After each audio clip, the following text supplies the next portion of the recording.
ये देखो ये प्रॉब्लम हमारे पास में 3.8 वाला प्रॉब्लम हमें यहाँ पर डिस्कस करना है। प्रॉब्लम क्या है, प्रॉब्लम के तरफ में थोड़ा सा पढ़ो। प्रॉब्लम लिखा है हमारे पास में और storage of battery EM of 8 volt and internal resistance 0.5 ohm is being charged 120 volt DC supply using a series resistors of a 15.5. What is the terminal voltage of the battery during the charging and what is the purpose of having series resistor in the charging circuit? ठीक है, इस तरीके से ये problem दिया और इस circuit ये जो प्रॉब्लम है इस प्रॉब्लम को हमें यहाँ पर सॉल्व करना है। देखो सिंपल सा प्रॉब्लम है, ज्यादा कुछ डिफिकल्ट नहीं है। इस प्रॉब्लम्स के अकॉर्डिंग में हम वहाँ पर सर्किट ड्रॉ करेंगे। सबसे पहले देखो सर्किट ड्रॉ कैसे करना है। 3.8 वाला प्रॉब्लम आप लोगों को यहाँ पर जो दिया है ना, ये देखो और स्टोरेज ऑफ बैटरी 8 वोल्ट का एक बैटरी दिया है। तो सबसे पहले ना बैटरी को ड्रॉ करा दो। ये हो जाएगा आपका बैटरी।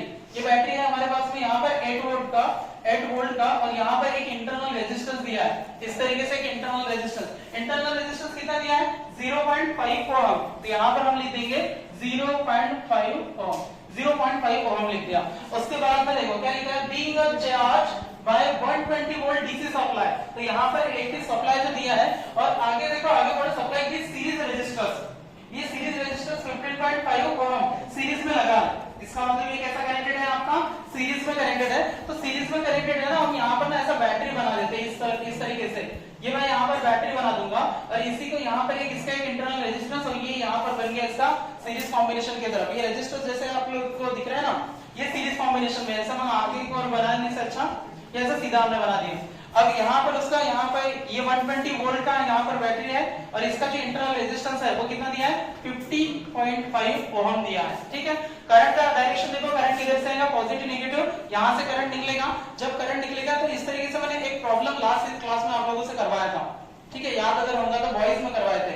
अब इसको मैं थोड़ा सा नामकरण करा दूं, ABCD, ये ऐसा मैंने नामकरण करा दिया। यहाँ से करंट कितना निकलेगा I करंट, ये I करंट निकला तो सीरीज में करंट कैसा होता है हमारा सेम होता है। ठीक है, तो यहाँ से I करंट निकला, कितना करंट आएगा I करंट ही आएगा। इसको हमें यहाँ पर देखो, अब हमें नेक्स्ट स्टेप क्या आएगा हमारा, यहाँ पर KVL अप्लाई करना है।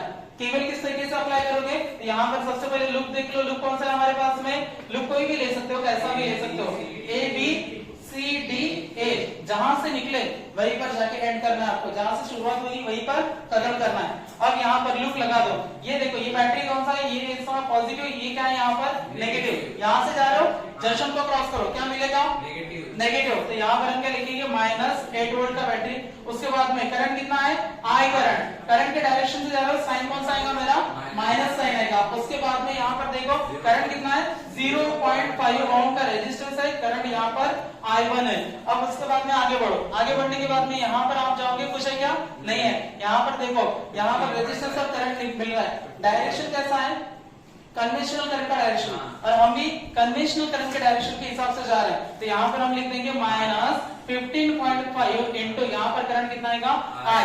यहाँ पर आगे जंक्शन को क्रॉस करो, कितना बचेगा प्लस। तो यहाँ पर कितना लिखेंगे आप +120। तो इसी चीज को हम ऐसा यहाँ पर लिख देंगे +120 और यहाँ पे जंक्शन को क्रॉस करने के बाद में फिर से पहुंच गए अपने घर पे।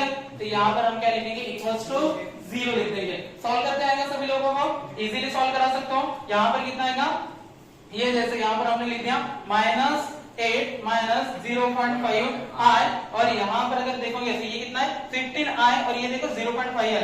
तो ये ऐसा मैं इसको ऐसा लिख लेता हूँ, यहाँ पर 15 I, यहाँ पर 15.5 into I equals +120 equals to 0 लिख देंगे।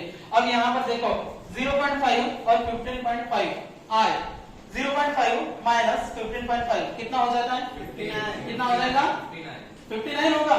कहां से 59 में 16 होगा ना, 0.5 लिखा है।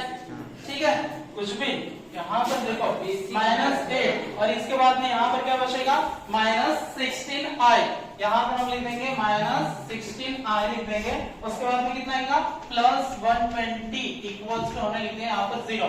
क्या करना है यहाँ से फाइंड आउट करना है हमें सबसे पहले करंट, उसके बाद में हमें टर्मिनल वोल्टेज फाइंड आउट करना है। तो करंट फाइंड आउट करोगे कैसे करोगे, तो यहाँ पर करंट आपको कहाँ पे दिखाई दे रहा है ये 69। मैं एक काम कर लेता हूँ, ये -8 +120 इक्वल्स टू ये इसको उस साइड लेके जा रहा हूँ। तो ये कितना हो जाएगा मेरा 16I, माइनस का उस जाके प्लस बन जाएगा।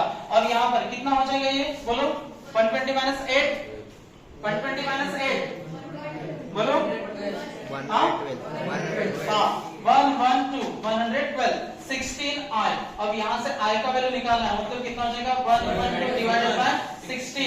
इस तरीके से i का जो आएगा वैल्यू कितना आ जाएगा हमारा, i का वैल्यू बोलो 7, i का वैल्यू आ जाएगा 7। करंट है एम्पियर, करंट हमने एम्पियर में लिख दिया। अब उसके बाद में यहाँ पर प्रॉब्लम में क्या कहा है, हमारे प्रॉब्लम में कहा है कि आप लोगों को ना टर्मिनल वोल्टेज निकालना है। टर्मिनल वोल्टेज निकालना है, इसका मतलब क्या है, आपका पोटेंशियल डिफरेंस फार्मूला लगा दो, V equals to IR। V equals to IR लगाने के बाद में वैल्यूज पुट कर दो। I का वैल्यू है हमारे पास में 17 और यहाँ पर देखो एक्सटर्नल जो रेजिस्टेंस आपको दिया है, तो एक्सटर्नल रेजिस्टेंस कितना दिया है 15.5, क्योंकि यहाँ पर सीरीज कॉम्बिनेशन में है, ये वाला करंट कहाँ पर जा रहा है, इस रेजिस्टेंस के पास में जा रहा है। तो इसका हम क्या करेंगे 15.5 से मल्टीप्लाई करेंगे, और जब मल्टीप्लाई करोगे तो इसका जो आंसर आएगा, आंसर कितना आएगा 108.5, 108.5। इसको सॉल्व करो 108.5, और ये क्या निकला हमारा पोटेंशियल डिफरेंस, जिसका यूनिट क्या होता है हमारा वोल्ट होता है। ये निकल गया हमारा टर्मिनल वोल्टेज। क्या निकल गया, ये हमारा टर्मिनल वोल्टेज निकल गया। टर्मिनल वोल्टेज निकालने के बाद में हमें यहाँ पर क्या बोला है कि हमें यहाँ पर जो टर्मिनल वोल्टेज आप लिखे हो, तो यहाँ पर आप जो टर्मिनल हमने वोल्टेज निकाला है, तो ये हमारा जो टर्मिनल वोल्टेज था बैटरी का निकल गया। उस समय हमें यहाँ पर डीसी सप्लाई करना है, तो देखो ये जो है ना, ये हो गया हमारा यहाँ पर फाइनल आंसर हो गया, यहाँ पर पोटेंशियल डिफरेंस निकला। अब हम क्या करेंगे कि हमने एक फार्मूला बोले थे आप लोगों को, अगर याद होगा तो हमने क्या बोला था कि एक फार्मूला था कि V इक्वल्स टू क्या होता है यहाँ पर V प्लस VR। ये एप्सिलॉन ऐसे निकाले थे ना टर्मिनल वोल्टेज, इस तरीके से बैटरी का जो ईएमएफ निकाले थे V प्लस VR कहाँ था, ठीक है। अब ये V का वैल्यू हमारे पास में यहाँ पे मिला है 108.5, और यहाँ पर जो VR है, तो VR का वैल्यू भी हमारे पास में दिया है यहाँ पर। तो जैसे अगर आप देखोगे टोटल बैटरी का सप्लाई कितना दिया है आपके पास में 120, बैटरी का सप्लाई कितना दिया है 120, और across the resistance potential difference across the resistance, मतलब ये VR का वैल्यू है हमारा, क्योंकि हमने ये potential difference across the resistance निकाला है। तो ये हमारा वो VR का वैल्यू, और यहाँ पर आपको V का भी वैल्यू दिया है, तो V का मतलब ये एप्सिलॉन का वैल्यू, क्योंकि आपने ये जो बैटरी लगाया ना, बैटरी कितने का है 120 वोल्ट का बैटरी है, और जब 120 वोल्ट का बैटरी लगाया मतलब ये क्या है आपका EMF है। तो अब यहाँ से आप क्या करोगे, यहाँ से अगर मुझे V का वैल्यू निकालना है, टर्मिनल वोल्टेज ये है मेरा V इक्वल्स टू, यहाँ पर क्या करोगे एप्सिलॉन माइनस VR, तो इसका मतलब यहाँ पर कितना है 120 माइनस यहाँ पर हम लिख देंगे 108.5, और जो भी आंसर मिलेगा, तो आंसर क्या मिलेगा मुझे यहाँ पर 11.5। तो यहाँ पर ये जो आपको मिल रहा है V इक्वल्स टू, तो इसी चीज को हम ना यहाँ पर लिख देंगे V इक्वल्स टू, यहाँ पर लिख देते हैं V इक्वल्स टू कितना मिला 11.5। तो ये हो गया यहाँ पर मेरा टर्मिनल वोल्टेज का वैल्यू। तो यहाँ